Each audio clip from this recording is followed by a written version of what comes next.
Morning, bon dia a tothom. Thank you very much for attending this event. First of all, I would like to welcome our guests and thank them for their presence here in the Parliament.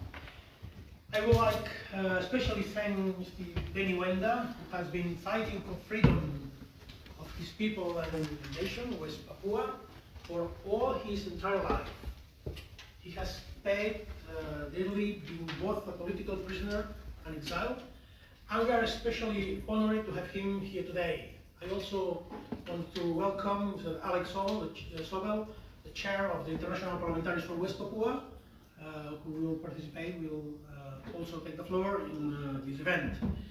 So first of all, the first intervenant is Fernando Barrena, member of the European Parliament. We will watch it in a video recorded by Fernando. So, the floor is yours.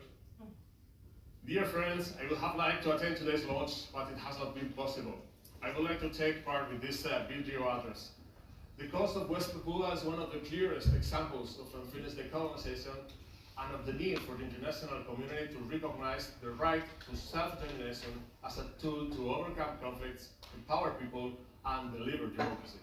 The current situation in West Papua can be described as a humanitarian emergency with tens of thousands of internally displaced people, constant violations of human rights, and the permanent refusal to allow international human rights protection instruments get into the country. We support a visit by the United Nations Human Rights Commissioner to West Papua, where her office should be allowed full on-the-ground access in order to be able to produce a report without hindrance. EHBLU supports the work of the International Parliamentarians for West Papua. Our representatives have brought the West Papua situation to the attention of the Spanish government and have tabled motions for resolution that were passed both in the Basque Parliament and the Spanish Senate. We also support the important task carried out by President Puigdemont at the European Parliament. It's fundamental that the European Union institutions uphold the defense of the human rights of the West Papuan people in any dealings with Indonesia. I look forward to continuing to support the work of the IPWP here at the European Parliament, and I would like to encourage colleagues to join and to do their best to further this just cause. Thank you very much, Fernando. Today we present here the section of the European Union and the European Parliament in the International Parliamentarians for West Papua. It is a cross-party group of politicians from around the world supporting self-determination for the people of West Papua. With my colleagues Tony Comín and Clara Ponsatí, I asked the European Commission on December 1st last year about the human rights situation in West Papua, remembering that just 60 years ago, the Morning Star flag was officially raised for the first time in West Papua. But after an intriguing process of decolonization from Netherlands, West Papua was annexed by Indonesia in 1963, and since then, West Papua has been living under a regime of extreme oppression, which many qualify as a genocide. Killings, imprisonment, exile, disappearances, forced displacements, continuous attacks against Papuan values, faith and traditions, exploitation of natural resources, destruction of environment, and so on. In our question, we wanted also to remind the European Commission that in 2020, 418 years West Papuan political prisoners 418 new West Papuan political prisoners were recorded as having been taken into custody. As of today, more than 100 remain under detention, awaiting trial, or have been given long prison sentences, like Victor Yeimo, an independence movement symbol who has been charged with treason. Note that the EU and Indonesia are negotiating a free trade agreement whose 11th round of negotiation took place between 8 and 12 November 2021, we want the Commission to watch the respect on human rights in West Papua, The Commission answered in February 2022, this year, that recent discussions took place in the context of the human rights dialogue, and that the safeguarding of freedoms of expression, association, and peaceful assembly remain matters of concern in West Papua, for which the EU encouraged inclusive dialogue to address grievances felt by the local population and ensure respect for human rights. So we want to go even further and put pressure on the EU to acknowledge that the West Papuan right to self-determination. It's a moral and historical debt Europeans have towards the people of West Papua. For these reasons, we are meeting here today. So I now will give the floor to our best friend, Ben Wenda. Now.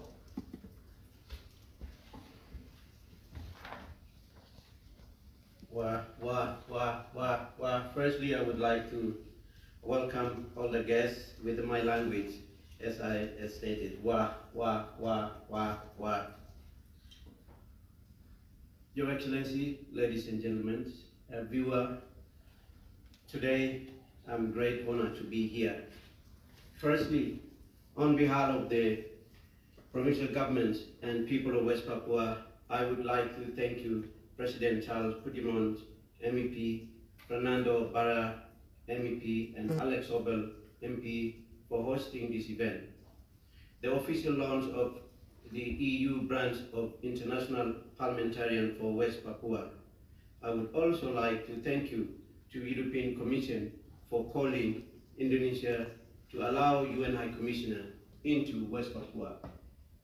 Now, the voice of people of West Papua is finally being brought to the EU Parliament.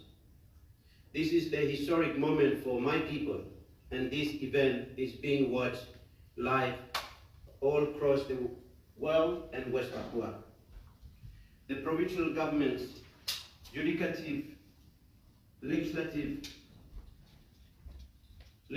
council, 7 regional executive body and cabinet led by Prime Minister Edison Waromi and Bukta Tabuni are holding meeting in support this gathering today.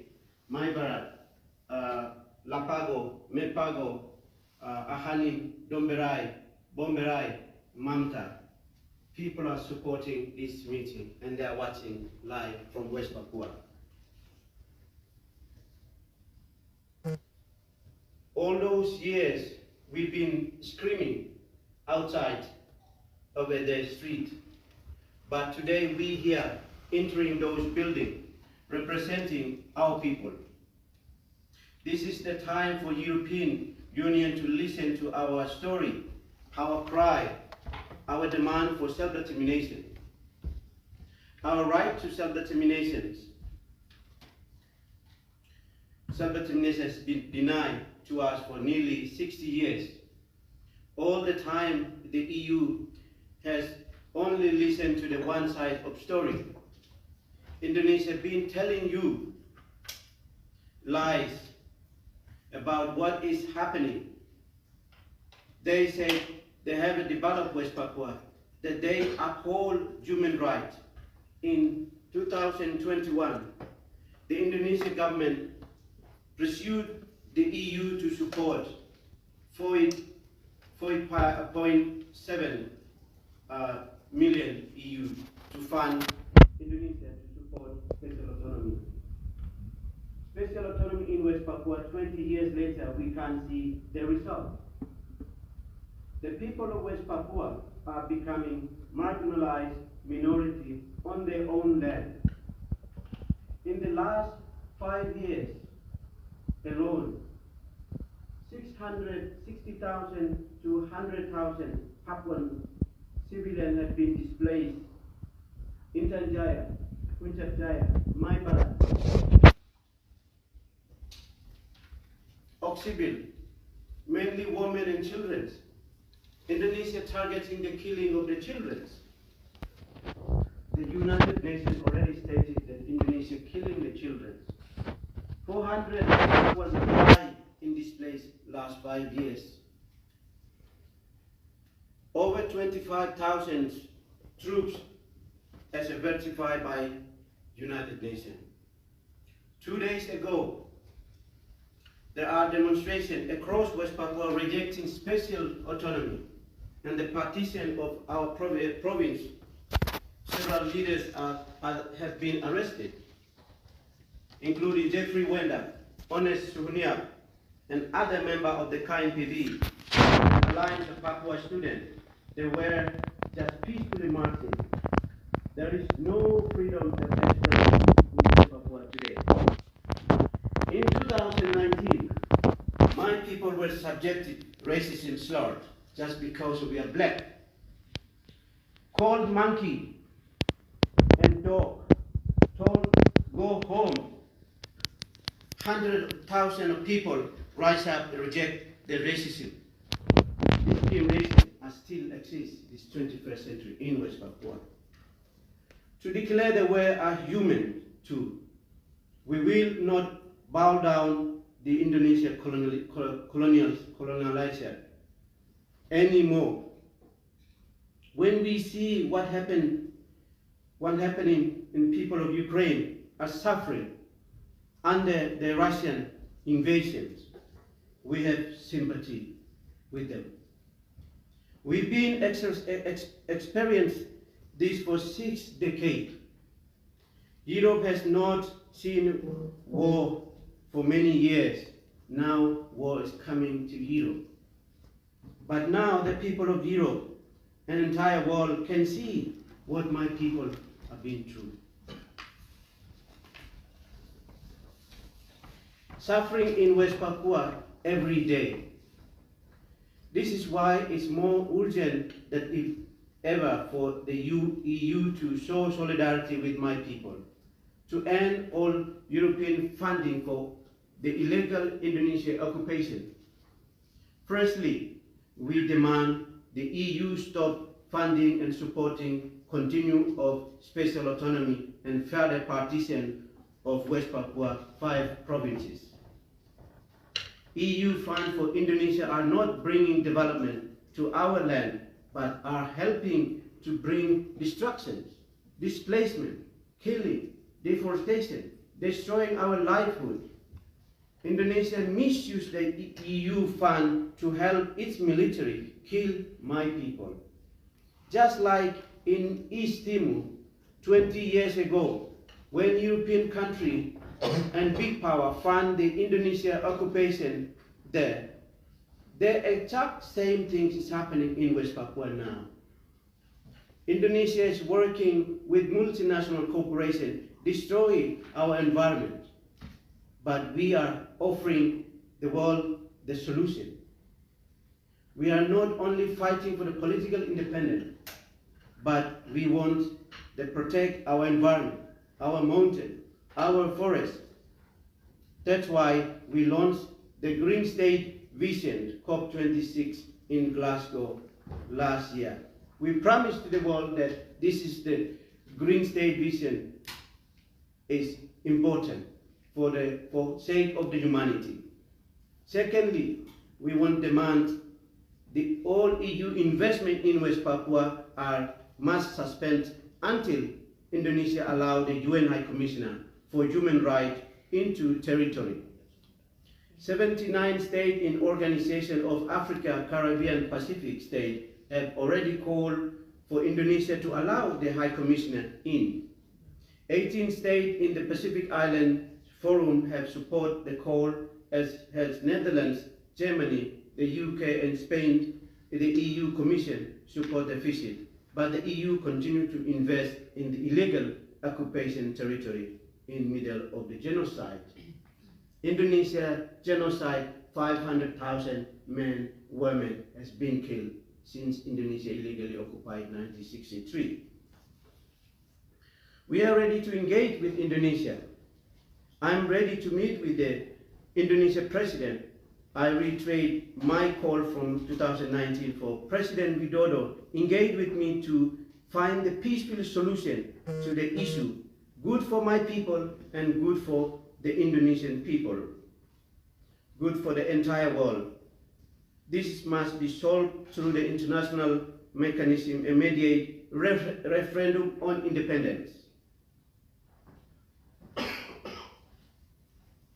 This is not only me and demanding, but this is the whole West Papua demanding.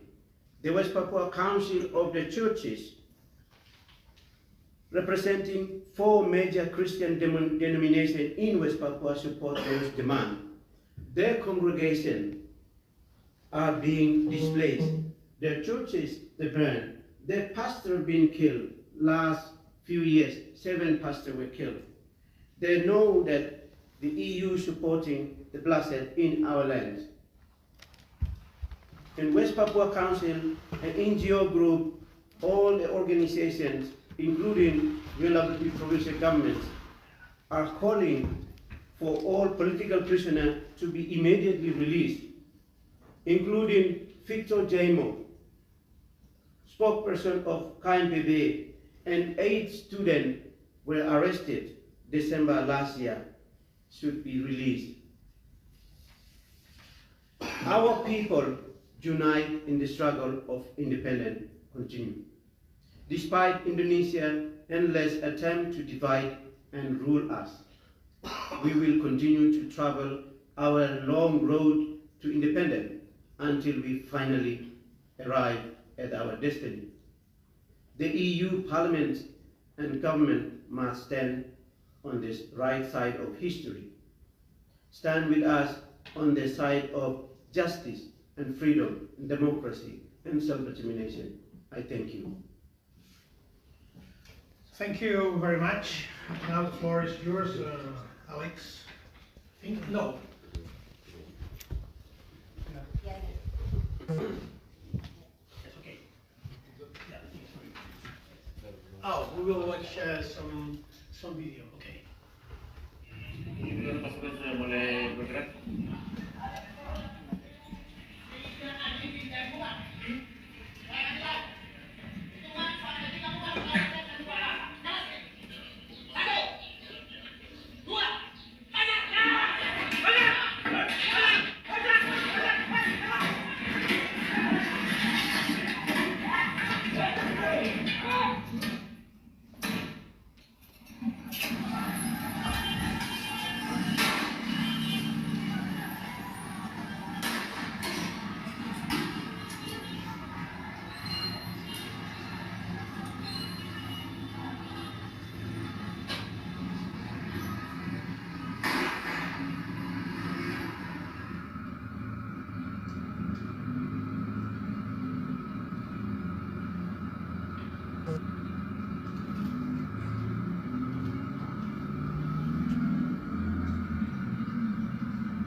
I'd first of all like to thank President Puigdemont and Fernando Moreno for hosting us here today so we can launch the much-awaited European chapter of the International Parliamentarians West Papua. The International Parliamentarians West Papua is a network of parliamentarians from around the world.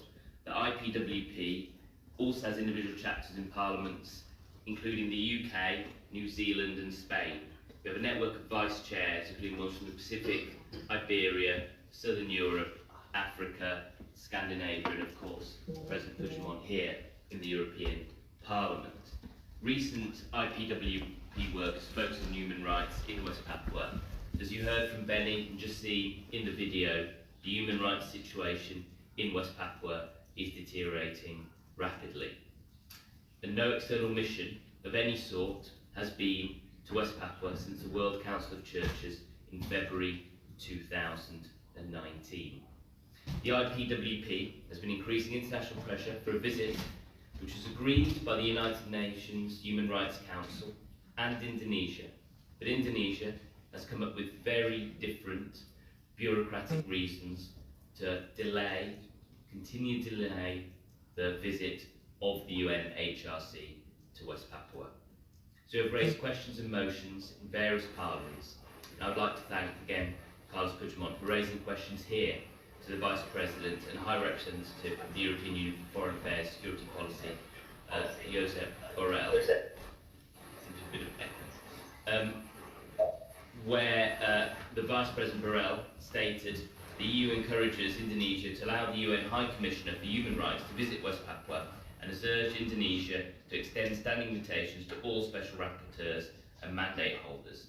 This unequivocal statement of support for the visit made on behalf of the EU Commission as the growing number of individual states and regional bodies that have concerns over human rights violations in West Papua and Indonesia's continual denial of access for a visit with the UN High Commissioner for Human Rights. These bodies include the Pacific Islands Forum and the Organisation of African, Caribbean and Pacific States, and I'm pleased that there is a representative here from the OACPS. Vice President Josep Borrell also responded to questions raised over the EU's trade agreement with Indonesia, which, as President Puigdemont said, went to its 11th round of negotiations last November, and whether or not Indonesia's human rights record in the context of West Papua will be taken into consideration. He noted ongoing concern with regards to safeguarding of freedoms of expression, association and peaceful assembly in West Papua. And there would need to be a need to respect human rights, and that needs to be embedded in any free trade agreement. With regards to the amount of funds the Commission has allocated to West Papua since 2001, as Benny stated, 4.7 million euros has been sent, covering areas of democracy, civil society, peace process, healthcare, education, land use planning.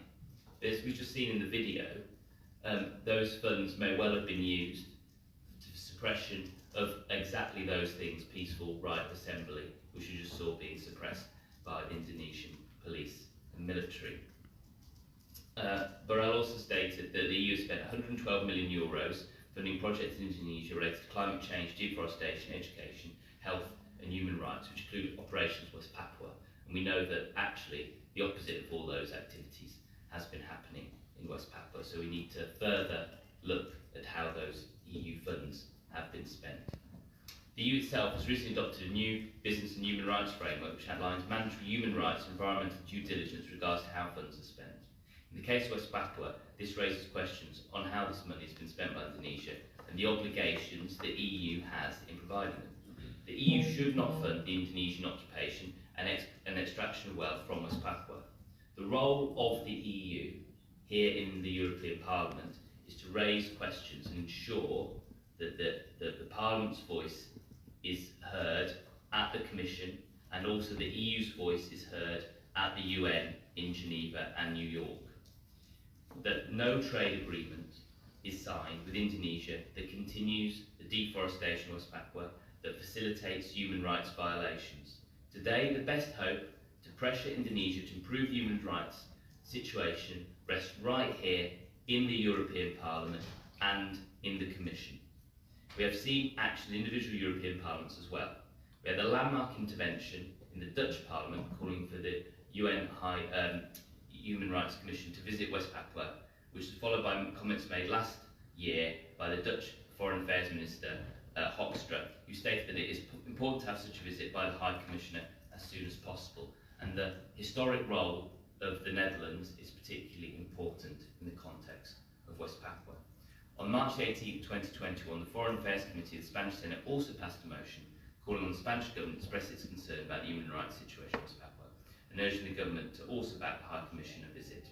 In case such a visit being continually blocked, the Senate pushed for the Spanish government to support a motion on West Papua at UN Human Rights Council, and I urge other EU nation states to support that. In response to a follow-up question raised by BAS Senator and IPWP Vice President Gorka, on the 2nd December, the Spanish government affirmed their support for the visit to go ahead. In reference to long-denied access, the response also noted that support to the OHCHR entails a general rejection of any deterrent measure adopted by national authorities to hinder visits and inspections on the ground. This was in addition to a strongly worded motion of support unanimously passed by the Foreign Affairs Committee of the Basque Parliament. Supporting comments have also been made by the UK government. In response to a written question I submitted, Amanda Milling, Minister of Asia, said, "We support the proposed visit of the United Nations High Commissioner for Human Rights to Papua and encourage both sides to agree on dates for a visit. The High Commissioner's Office has said that it still aims to secure access to West Papua, but that obstacles are being placed in its way by the Indonesian state. November 30th last year, the High Commissioner's Office put out a strongly worded statement condemning human rights abuses in West Papua. On February the 1st, the ULMWP Prime Minister of the Provisional Government, Edison Mulroney, declared they are ready and waiting to welcome the High Commissioner, and that this is what the West Papuan people need from the international community. As international scrutiny is intensifying, Indonesia is running out of excuses not to allow access to the UN High Commissioner for Human Rights, and I look to you in the European Parliament for further support. So humbly request that members of the European Parliament write to the EU Ambassador to the UN in Geneva to meet with Michel Bachelet regarding the mission to West Papua. I invite you to join me on the 14th of June for the first IPWP meeting since COVID in London at the UK Parliament, and also to invite members of the European Parliament to consider becoming vice chairs, to encourage their members from national parliaments to become vice chairs. We're particularly looking for vice chairs from parliaments in Benelux, Central Europe, Eastern Europe and the Balkans. If you have any colleagues in national parliaments who'd be interested in hearing more about the cause of West Papua, I'm willing and ready to meet them, as I'm sure is President Puigdemont. We're looking to you for support in this important matter. The European Parliament and the European High Commission are the best hope of securing human rights for the people of West Papua. Thank you. Thank you so much. Now it's floor is for Jojo Mehta. Thank you very much, President Puigdemont. I'm Jojo Mehta, co-founder of Stop Ecocide International, alongside UK barrister and legal pioneer, the late Polly Higgins. And I'm bringing in a slightly different piece to this discussion, which is very much connected. Our organisation began in 2017 as a grassroots campaign calling for the recognition of ecocide, mass damage and destruction of nature, as a crime. Polly herself is sadly no longer with us, but many more were inspired by her example, and 4 years on we now find ourselves at the heart of a fast-growing global cross-sector movement to support including ecocide under international criminal law, alongside genocide and war crimes. Our ultimate aim is to create accountability for key decision makers in government and industry, but also a shift in mindset, since our globally dominant culture is so alienated from the natural world we depend on that we treat it as an infinite bank of resources to be disposed of as we see fit, and we are now witnessing the consequences of that globally. We all know you can't apply for a license to kill people for your new business, much as in practice such killing can and does happen, as West Papuans are tragically aware. To do so would be both criminal and criminally insane. We need to cultivate a similar, healthy taboo around destroying the natural world if we are to protect the ecosystems that allow us to thrive, and criminal law has the capacity to do that. Making ecocide a crime can provide the legal guardrail to steer us back from the precipice and also to stimulate strategic change in the right direction. We could think of it as a health and safety law for the planet and for ourselves. And it is gaining political traction around the world. The conversation is on public record now at parliamentary and/or government level in 21 ICC member states. Indeed, the Navarran Regional Parliament just passed a resolution supporting ecocide law. Why, you may wonder, am I speaking about this today at the launch of International Parliamentarians for West Papua at the EU? Well, there are two reasons, and allow me to tell you two stories. When we launched in 2017, it was to crowd fund the cost of sending Polly Higgins and a small team to the UN in New York, where the International Criminal Court, the ICC, was holding its annual assembly that year. The team were putting on an exhibition and a side event on ecocide in West Papua. As West Papua is home to some of the world's most extensive pristine rainforest, as well as some of the world's biggest reserves of gold and copper, it is no wonder that the subject of ecocide is deeply relevant to the territory. Mines like Freeport have created devastation and pollution on a massive scale. And no wonder that the occupying power covets that territory and will go to criminal lengths to control it. Make no mistake, investing in Indonesian operations in West Papua means supporting severe human rights violations by an armed occupying presence, as our exhibition would show. Our close associates, Forensic Digital Investigation Team, Interpret, had correlated satellite mapping of abuses, disappearances, and subsequently abandoned villages in West Papua with the arrival of Indonesian extractive ecocidal projects, mines, and palm oil plantations. It was the first time that this correlation had been brought to light, because without the digital satellite evidence, it had not previously been possible to join the dots over space and time, so to speak. And a strange thing happened at the UN in 2017. Whenever our team booked a room for the side event, the booking would mysteriously disappear by the next day. Invitations had to be revised 3 times because of these strange system errors. Still unexplained. Then an even stranger thing happened. Indonesia, which is not an ICC member and therefore did not have the standing to do this, interrupted the plenary session of the Assembly to warn delegates that our side event should not be attended and that it was all lies. Naturally, rather like banning a hit record, this piqued the curiosity of delegates, and a good number of would-be attendees turned up at the designated room, the 3rd one, only to find security guards preventing entry. Why might they have been there? We can only speculate. No counter-evidence to the exhibition materials was forthcoming. As you can imagine, our solidarity with the West Papuans' desire for self-determination and independence, and our affinity with those Pacific sister nations standing with them, in particular Vanuatu, was firmly cemented at that time. Now let's fast forward to November 2021, to COP26 in Glasgow, where our now well-established organisation put on a series of events around ecocide law and finance, ecocide law and climate justice, ecocide law and sacred guardianship of nature. You name it, we related ecocide law to it because the subject touches all those areas. It's truly cross-cutting in its impact. I spent 2 weeks running from one speaking engagement to the next. But there was one event where I found I wasn't teaching, but learning. And it was the West Papuans' launch of their Green State Vision. Pledging to take decisive action to address the climate emergency and impact of natural resource extraction in an independent West Papua. It sets out commitments from West Papua's government in waiting, including making ecocide a serious criminal offence. And please note, this would be the first state to make this a cornerstone of its constitutional makeup, so to speak.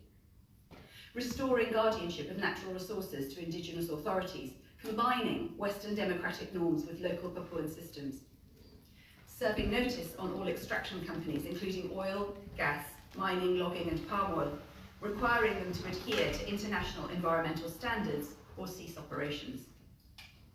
This is a vision that forms the basis for a future in harmony with nature, placing new and long overdue parameters in place to protect both human communities and the wider living world community of which we are an inextricable part. But what inspired me so much about the Green State Vision went beyond the remarkable determination of the West Papuans to regain independence and restore respect and care for their beautiful home. What inspired me so deeply was the audacity, the positivity, the generosity of what the West Papuan independence movement is doing by offering this vision to the world. They have every right to denounce the occupiers, to seek justice for the horrific violence and displacements that they've suffered. And yet they do not sit in despair and self-pity. Instead, they have worked together to offer a holistic, practical vision and a genuinely green governance solution to a world that, let's face it, desperately needs a new model. Please, support them in this hugely brave and generous endeavour. I believe wholeheartedly in the proverb that it's always better to light a candle than to curse the darkness. West Papua's candle does more than shine in the darkness. The Green State Vision is a beacon for what a future in harmony with the planet and with each other could actually look like. Thank you. Thank you, Jojo. Thank you very much. And now for our last speakers in the first round, panelists. The floor goes to Ralph Bejenvanu, the leader of the opposition of the Republic of Vanuatu. I hope he's well connected and can hear you.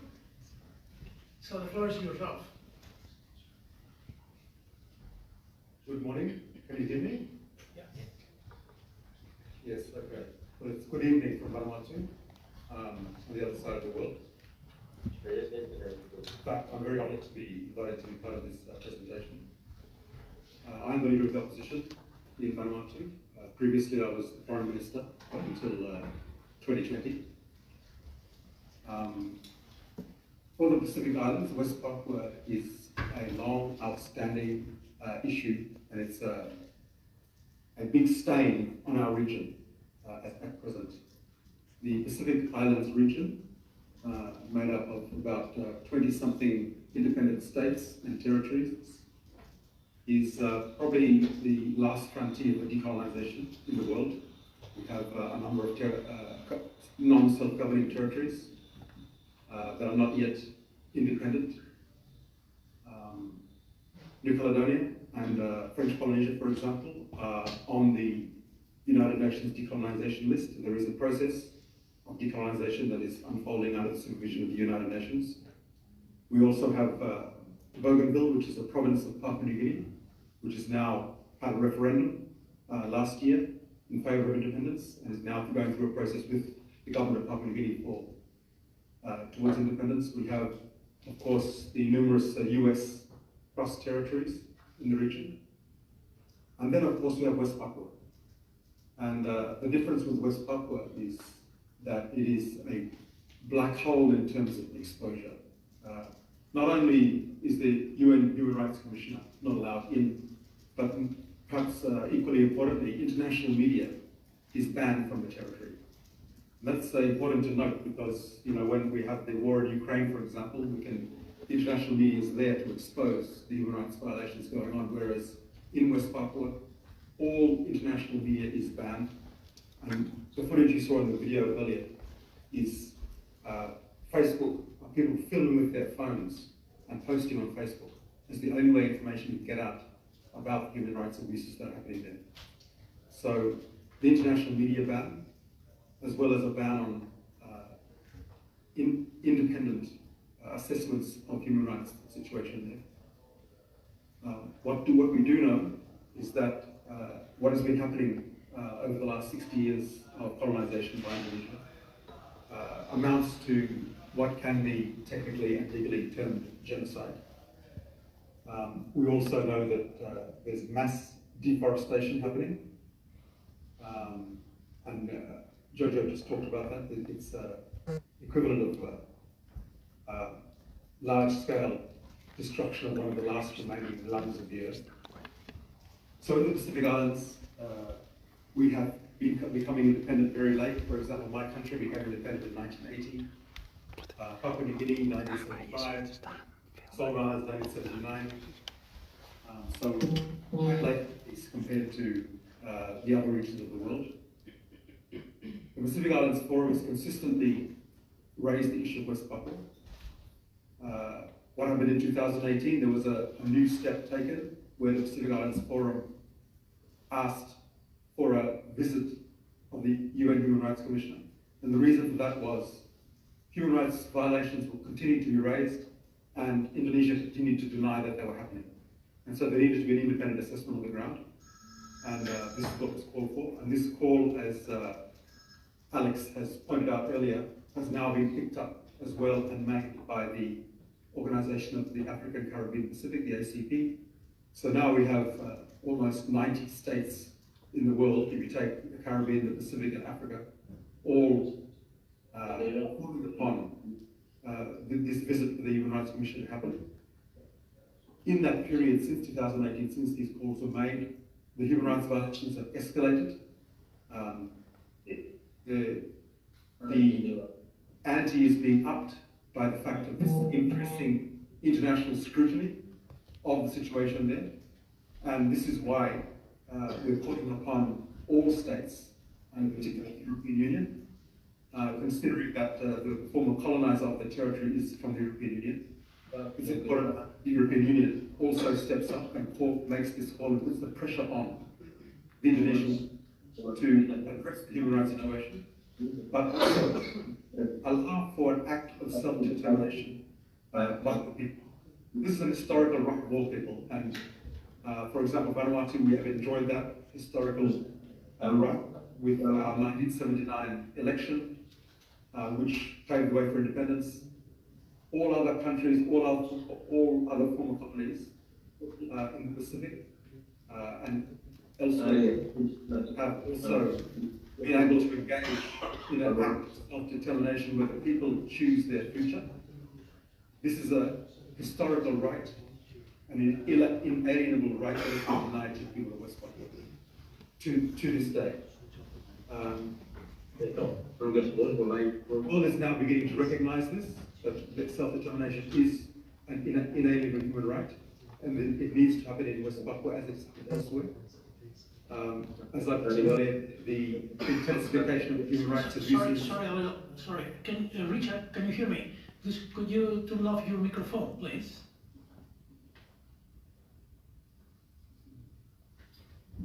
Switch off your micro or mute, because it's creating some troubles. We cannot hearing you as clear as we expect. So, Ralph, you can continue, please. Thank you. We now have the ULMWP represented by Benny Wender at this meeting, who is the president of the ULMWP. Now has an application in with the Melanesian Spearhead Group, which is a sub-regional group of four states and one territory, which is New Caledonia.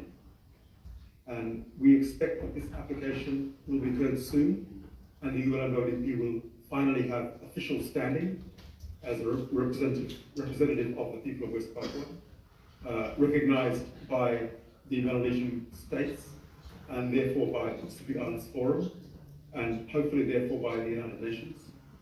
And so I think we're fast approaching the point we should have been at 50 years ago, 60 years ago, which is an act of self-determination by the people of West Papua. It may seem, to some it may seem hopeless, but we have to remember what happened in Timor-Leste. Very similar situation. Indonesia was the colonizer. The awareness of the issue of Timor-Leste, or East Timor at the time, grew all over the world. There were awareness at state level, civil society level. It led to increasing Indonesian repression and human rights violations in the territory until the point where it could no longer be tolerated, and there was an act of self-determination, and now we have a new independent state, Timor-Leste. This is the historical trajectory we are now on for West Papua, but we need, as has been said by the chairman this evening, or this morning for you, we need to be on the right side of history. We need to be ahead of the game and making sure that we are preparing the territory of West Papua for this act of self-determination, and eventually independence and the unfolding of the Green State vision, which we heard described so eloquently by Jojo. Here in the Pacific, we will continue to advocate for the self-determination of West Papua. In a survey undertaken by the Pacific Islands Forum, the collective of the 20 or so states and territories of the Pacific, with civil society among their populations, surveys are undertaken every couple of years as to what are the main issues people of the Pacific care about. West Papua is always in the top 2 or 3. And this is something that reflects the deep-held belief of the Pacific people. We have to remember that the Pacific region is also the region of the world which has the largest proportion of indigenous population within national populations.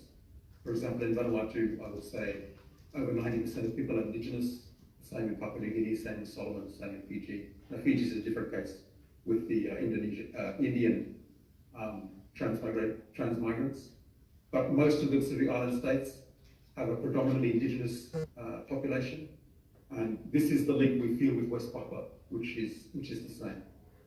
And we very much look forward to this story of West Papua, which has now gone into Africa as of 2019 and 2018, with the African states supporting this resolution for the UN Human Rights Commission to visit. And now it's getting to the European Parliament. We very much hope we can get the support of European states also to put the pressure on to take this historical trajectory through to its fulfillment. I would like to thank you again for the opportunity to speak to you this morning. Thank you. Thank you very much to you, and thank you for doing this effort, for connecting from the other side of the world. And well, I suggest if there is someone that wants to take the floor a little bit to asking questions, please introduce yourself. My name is Frank Schwalbe-Roth. I'm one of the founders of the German Green and was here the first Green in 1984, and now I'm a former member of Parliament. I would like to start with a proverb from China. If you have a stone, granite, the most efficient way of making a hole in it is not what most people think a hammer, but a permanent drop of water that is efficient. And I understand those in West Papua that someone they have doubts, will they really succeed? Because it's so difficult and so long-lasting. No, think and continue to think of this Chinese proverb, and think, and Ralph mentioned it, think of Timor-Leste. I followed in Germany and then followed here in the European Parliament the fight. We have so often met the representatives here, and finally it worked. And I discovered it was so difficult to bring Timor-Leste on the agenda. And I was in New Zealand because I taught there in Wellington University, guest lecturing on politics. The New Zealanders were much more informed because they're nearby. But finally it is what came then the situation that everyone in foreign policy in Europe was aware of Timor-Leste. I'm thinking you can learn from ecocide because they are those fighter like a drop of water, and therefore I expect from you, members of Parliament, to organize it here. You have a terrible responsibility. You have done now an event, you are happy, but no. You have to continue with this. You have to have a secret agenda every 6 months, every 9 months, every 3 months, an event, an activity on West Papua. Otherwise, the people of West Papua will be totally angry and disappointed with you. And I've learned this from the Kashmiris. Most people here thought Kashmir is something linked to beautiful clothes. No, it is a territory. And they had even here an office. They had an office here in Brussels for 20 years. They had here meetings and continue, and your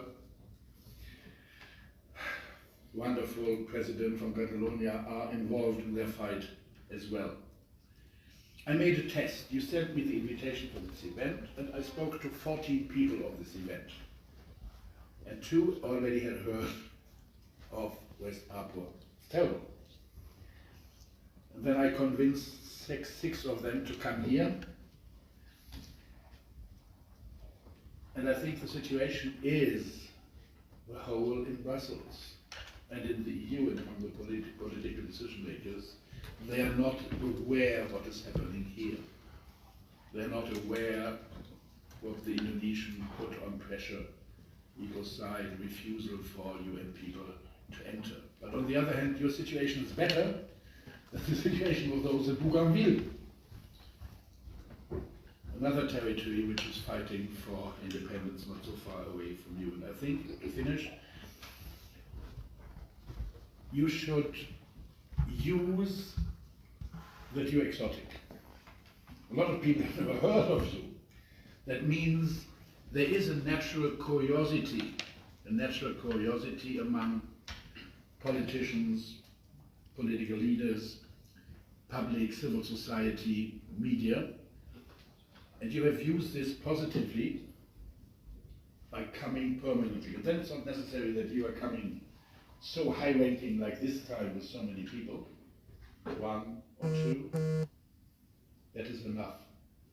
And you will see then the doors to the Commission, European External Action Service, are opening as well for you. And I think within the next 12 years you're independent. Don't tell it to the Indonesians, but I think it will happen. Thank you that you're here now. Thank you.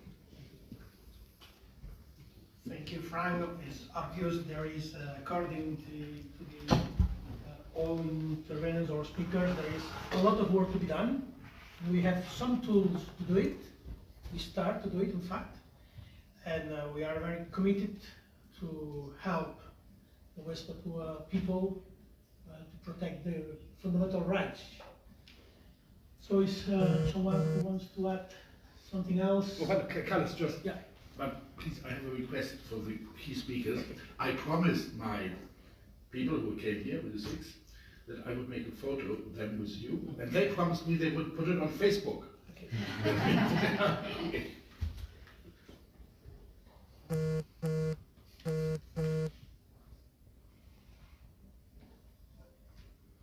Maybe some of you want to add some remarks. I don't mind responding. Yeah, okay. Yeah. Yeah. Just very briefly, just express my appreciation to the Federation of the. Oh, sorry, I'm Clara Concerti, one of the Catalan MEPs, the one that entered by the Brexit accident. So now I'm just want to express that I'm very glad that you came, and we just to, of course, Carlos has expressed that for support, but I just want to add that you certainly have our support, and in our case, I think it's we want to support you, but we also find that by supporting you, we're supporting ourselves. So it's your cause, but it's our cause as well. And just thank you for being here, and thank you for the work ahead. I firmly share the views of the person that spoke before me. I think that you will succeed. Thank you.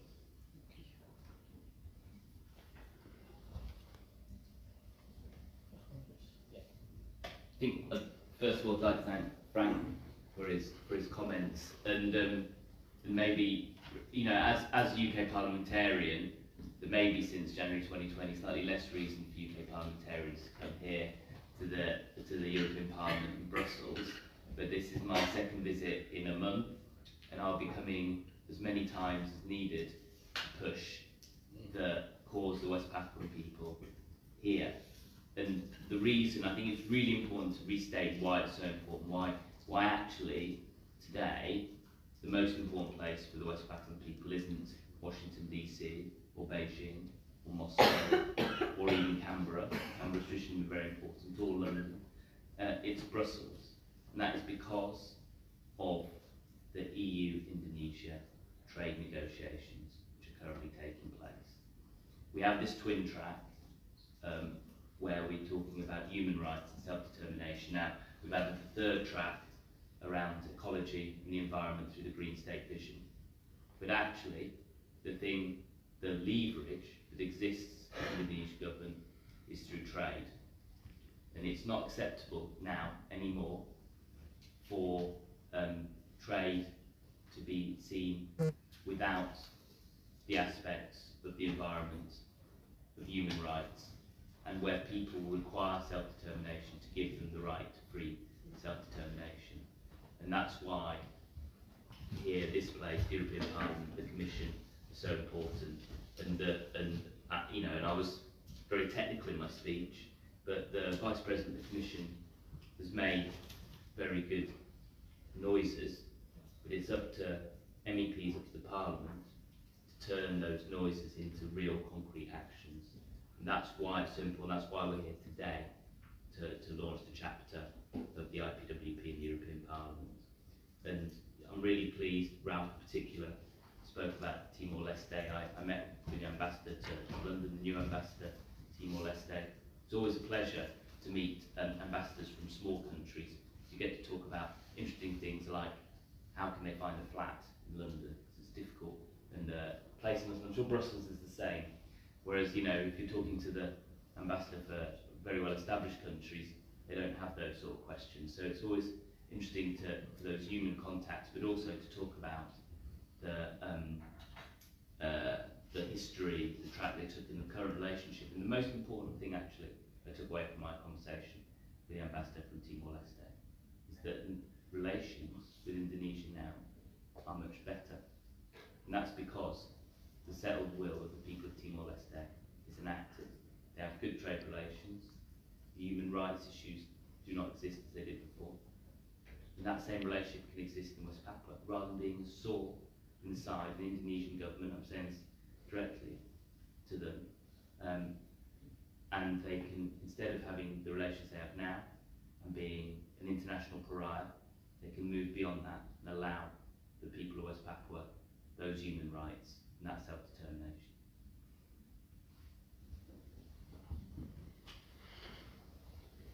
Thank you.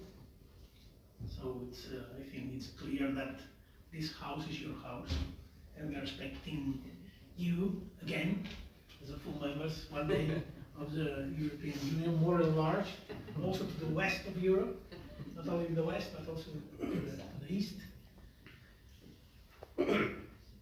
Someone wants to add something else? Please, feel free. Yes, and thank you, Mr. Bustamont, and honorable speakers, honorable guests. My name is Rakiap, and I'm the international spokesperson of Free West Papua campaign. And I just want to briefly highlight the upcoming G20 this November in Indonesia.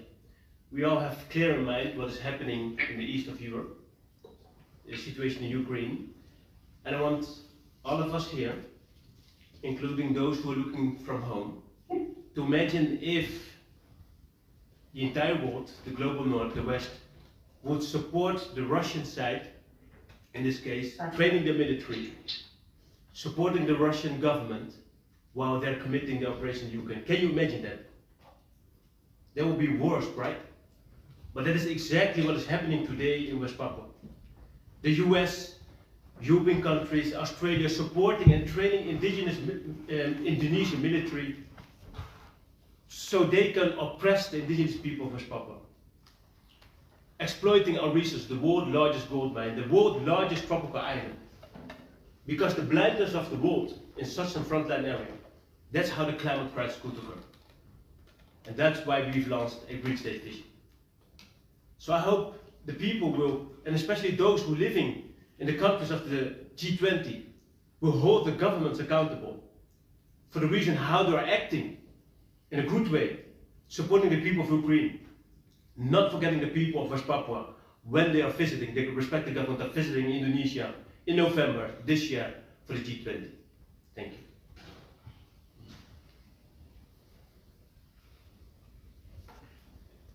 Thank you. Thank you very much.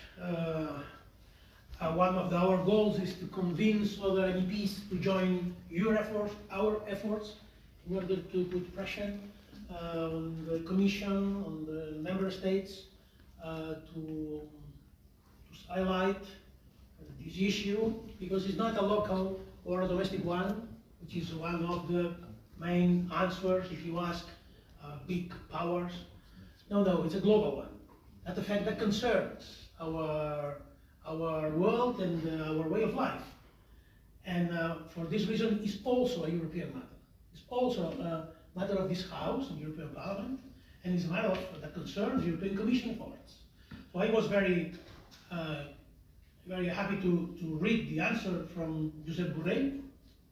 Really didn't expect such clarity. It's not usual in the normal answers from the Commission concerning that issues, but we must recognize was very clear and committed. So we must follow this path that the European Commission has opened. And I invite all of you, and we will do also this effort to convince, to attract all MEPs to join our cause and to celebrate another event showing the results of that effort. So thank you very much for attending, and well, long life to West Papua.